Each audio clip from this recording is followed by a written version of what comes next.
히브리서 12장 14절부터 17절 말씀 제가 봉독합니다. 모든 사람과 더불어 화평함과 거룩함을 따르라. 이것이 없이는 아무도 주를 보지 못하리라. 너희는 하나님의 은혜에 이르지 못하는 자가 없도록 하고 또 쓴뿌리가 나서 괴롭게 하여 많은 사람이 이로 말미암아 더럽게 되지 않게 하며 음행하는 자와 혹 한 그릇 음식을 위하여 장자의 명분을 판 에서와 같이 망령된 자가 없도록 살피라.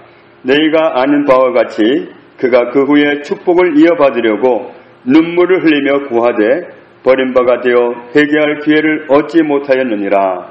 아멘. 14절 말씀에 하나님의 사람인 우리들은 모든 사람과 이런 관계를 맺고 살아가라 이렇게 당부하시는데 어떤 관계를 맺고 살아가야 되냐면 화평함이라고 그랬습니다. 화평함의 관계를 맺어라. 화평함이라는 것은 쉽게 말하면 막힘이 없는 관계입니다. 누구를 봐도 막힘이 없는 그런 상태. 예를 들면 죽이고 싶도록 밉다든지 그냥 자꾸 싫다든지 못마땅하다든지 이런 게 없는 정말 열려있는 그런 관계에 이어야 된다. 겉으로는 괜찮은 척 하면서도 속으로는 불편한 경우가 덜어 있어요. 그것도 아닙니다. 왜냐하면 하나님은 중심을 보시기 때문에 혹시 어떤 사람이 내 마음에 걸림이 된다면 못마땅하다면 뭘로 한 대 때려주고 싶도록 그런 마음이 든다면 아니면 말로 한번 퍼붓고 싶다든지 그러면 나한테 어떤 영이 와 있는 겁니다. 겪어보니까 그래요. 괜히 이유도 없이 어떤 사람이 자꾸 걸려요. 그런데 걸리기 시작하면 다 걸려요. 가족들이 4명이면 4명이 다 걸리고 다 못마땅하고 그냥 조용히 넘어가면 안 될 것 같고 그래요. 그런데 그때는 어떤 영이 와 있는 거예요. 나한테. 그래서 그런 어떤 분위기가 있을 때 정말 그런 걸 감지하지 못하면 그냥 싸워버리죠. 야단을 친다든지 그냥 그렇게 해버리면 진짜 엉망이 돼버립니다. 정말 그럴 때는 누군가가 예쁘게 안 보일 때는 뭔가가 와 있는 거예요. 그게 나한테 와 있는 거기 때문에 그때는 내 안에 있는 그 영을 다스려야 됩니다. 이건 아닌데 하는 생각을 해야 되고 주님을 바라보면서 주님 죄송합니다.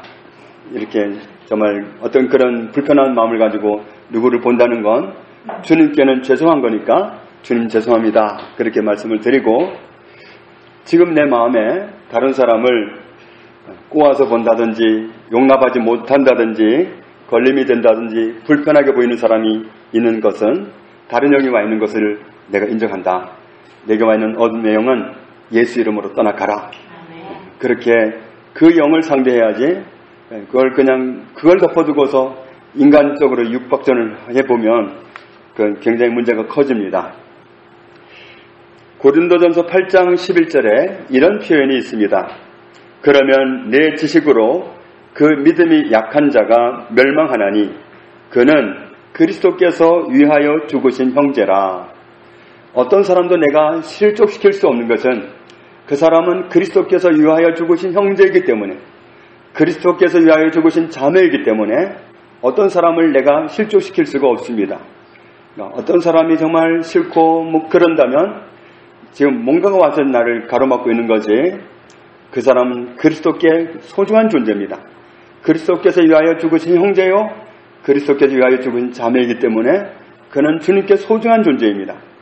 그런 주님의 시각을 적용해서 볼 수 있어야지 다른 시각이 와 있다면 그것은 어둠의 영이 와서 내 눈을 정말 엉뚱한 안경을 씌워놓은 겁니다. 빨간 안경을 끼면 빨갛게 보이듯이 개들의 영을 쓰면은 그렇게 보입니다. 못마땅하고 싫고 이런 생각을 집어넣습니다. 마가복음 11장 25절에 이렇게 말씀합니다. 서서 기도할 때에 아무에게나 혐의가 있거든 용서하라. 그리하여야 하늘에 계신 너희 아버지께서도 너희 허물을 사하여 주시리라. 여기서 서서 기도할 때 아무에게나 혐의가 있거든 그랬는데 그 혐의하고 앞에서 아무 그랬는데 아무에게나 혐의가 있거든 그랬는데 그 아무라는 말과 혐의라는 말이 원어로는 똑같아요.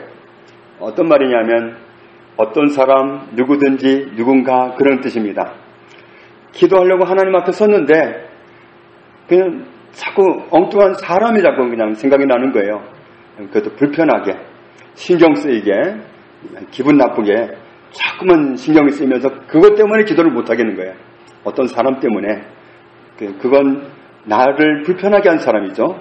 나를 힘들게 한 사람이라든지 나를 좌우간 나한테 뭔가 실수를 한 사람이에요. 그런 사람이 기도하려고 하는데 그 사람이 떠올라가지고 도대체 얄미워가지고 기도를 못 하겠어요. 그럴 상황이면 그럴 때 그를 용서하라. 그렇게 해야 하늘에 계신 너희 아버지께서도 너희 허물을 사하여 주시리라. 우리도 잘못한 존재이기 때문에 내가 다른 사람을 용서하지 않으면 하나님께도 용서받을 길이 없습니다. 마태복음 6장 12절에 우리가 우리에게 죄 지은 자를 사하여 준 것 같이 우리 죄를 사하여 주시옵고 이렇게 기도하라. 그러니까 용서해야 됩니다. 걸림이 되는 사람이 있으면 용서해야 됩니다. 나는 아무개를 용서한다. 때로는 선포가 필요하기도 합니다. 도무지 마음으로 용납이 안 되는 경우가 있어요. 그런데 내가 마음으로는 안 되지만 내가 말씀에 순종한다. 내가 예수님의 이름으로 아무개를 용서한다. 그렇게 선포하고 들어가기도 하고 우리가 어떤 사람이 자꾸 걸림이 될 때 다양하게 접근을 해봐야 됩니다. 좌우간 용서해야 됩니다. 용서하고서 하나님을 뵐 수 있기 때문에 내가 누군가와 불편한 관계를 맺어놓고서 하나님과 좋은 관계를 맺을 수가 없습니다. 그래서 오늘 히브리서 12장 14절에도 모든 사람과 더불어 화평함 그것을 유지해라. 그렇지 않으면 아무도 주를 보지 못하리라. 주를 못 뵙는다고 하니까 주를 뵐 수 없다고 하니까 다른 사람과 불편한 건 주를 뵙는 걸 내가 막는 겁니다. 그렇기 때문에 우리가 누가 잘못한 게 생각나고 나를 괴롭히면 꼬리를 물면 어둠의 영이 나를 시험에 들게 하려고 주님과 소통이 원활하지 못하게 만들려고 회방하는 거니까 우리는 기꺼이 용서하고 들어가야 됩니다.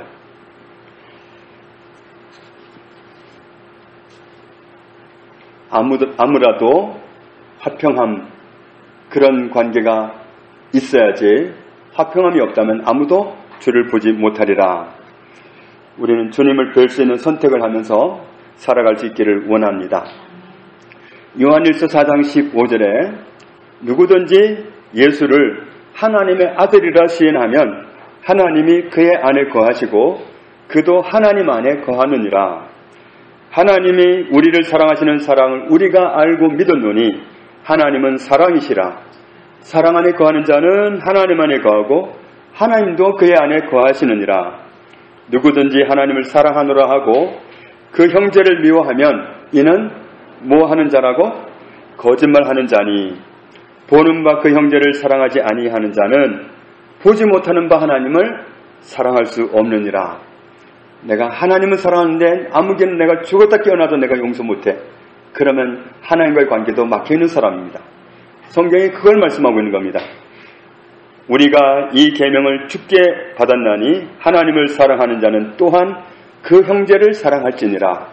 하나님 사랑, 이웃 사랑은 함께 가는 겁니다. 그래서 우리는 모든 사람과 화평함의 관계, 막힘이 없는 관계, 그런 관계로 가야 된다. 그렇지 않으면 주를 뵐 수 없다. 그리고 또 한 가지가 있다고 그랬죠. 어떤 것이 갖추어져야 된다고 그랬냐면 거룩함을 따르라 그랬습니다.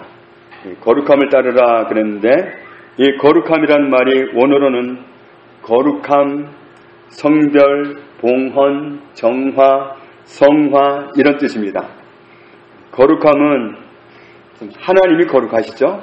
모세가 처음 하나님을 뵀을 때 네가 선 곳은 거룩하다. 하나님이 계시다.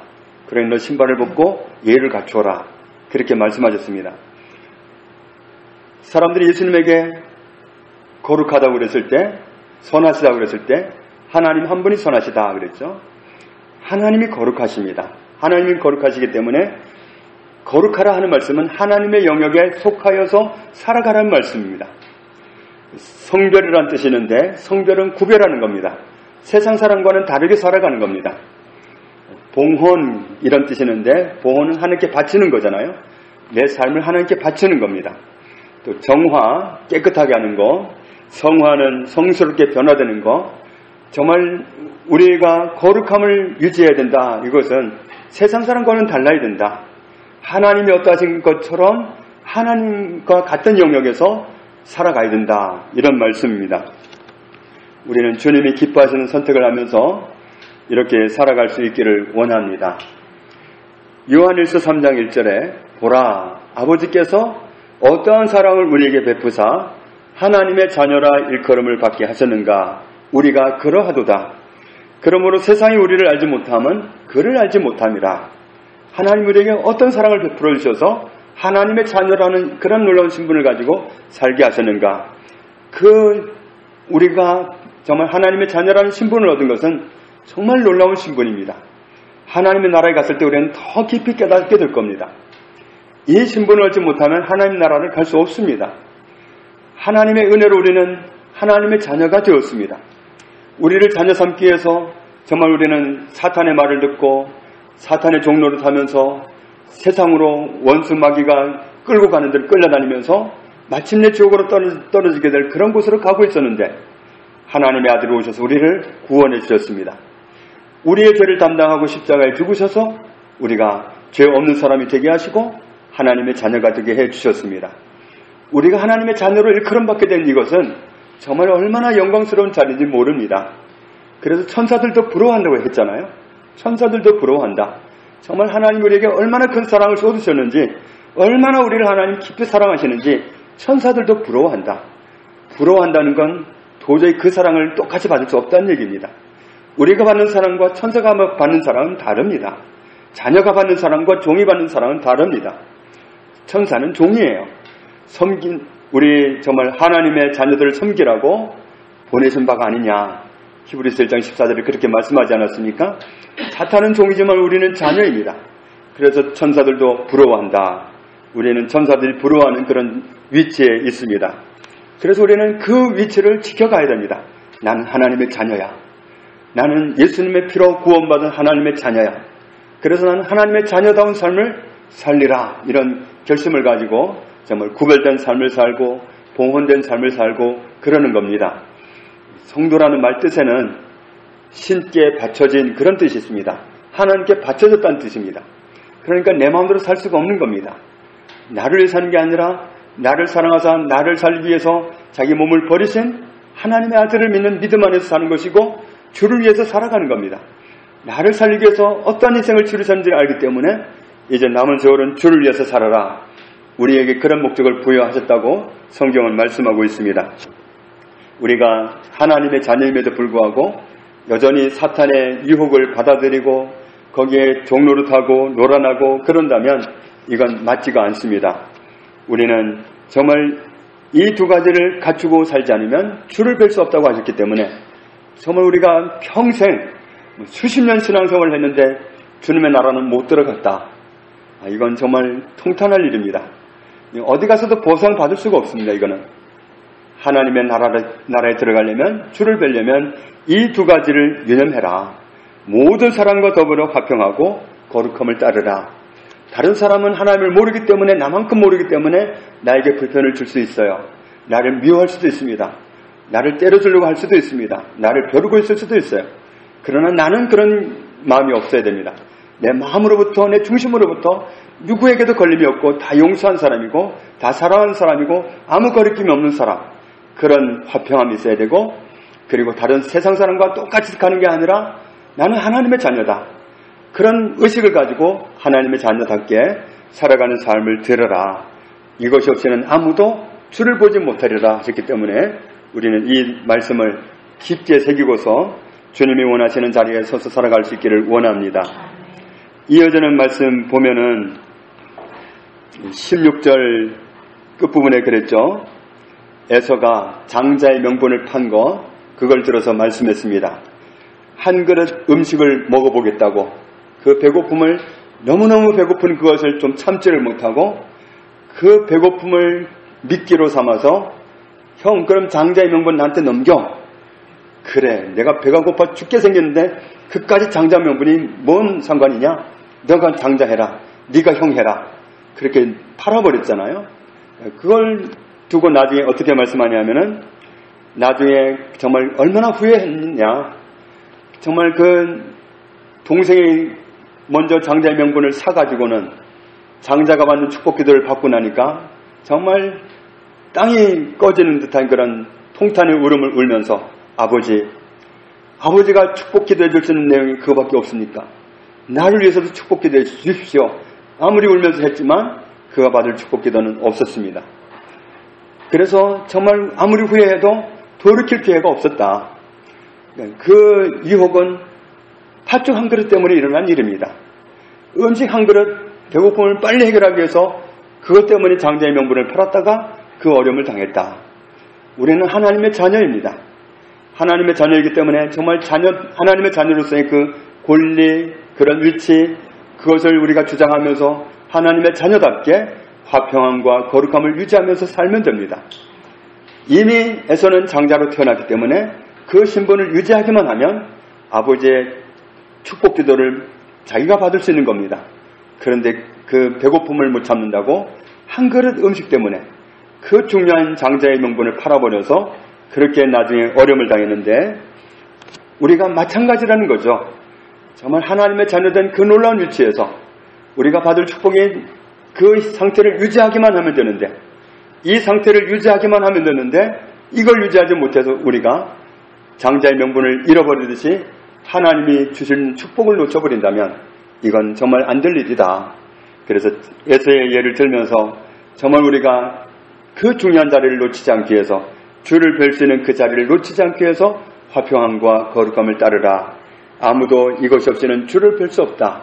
오늘 주님이 강조하시는 이 말씀 정말 우리가 일생을 정말 깊이 새기고서 다른 모든 사람을 대할 때 화평함 그리고 나는 다른 모든 사람과 구별된 거룩한 사람으로 하나님의 자녀답게 살아가리라. 이 헌신을 가지고 주님을 기쁘시게 하며 살아가는 저와 여러분 되시기를 주님의 이름으로 축복합니다. 하나님 아버지 감사합니다. 은혜로 구원받았습니다. 은혜로 하나님의 자녀 되었습니다. 주어진 이 놀라운 축복 끝까지 지키기만 하면 주를 뵙는 놀라운 영광을 우리가 누리게 됨을 감사합니다. 주님, 우리가 원수가 어떤 시험을 할지라도 거룩함을 잃어버리지 않기 원합니다. 화평함을 빼앗기지 않기 원합니다. 모든 사람과 관계가 화평하며 그리고 모든 사람과 구별되게 주와 동행하는 삶을 살아가기 원합니다. 우리가 이 같은 삶에 정말 우리 일생을 드리기 원하며 붙들어 주시는 은혜로 이 같은 삶을 살아갈 수 있기 원합니다. 저희를 축복하시고 도와주옵소서. 예수님 이름으로 기도합니다. 아멘.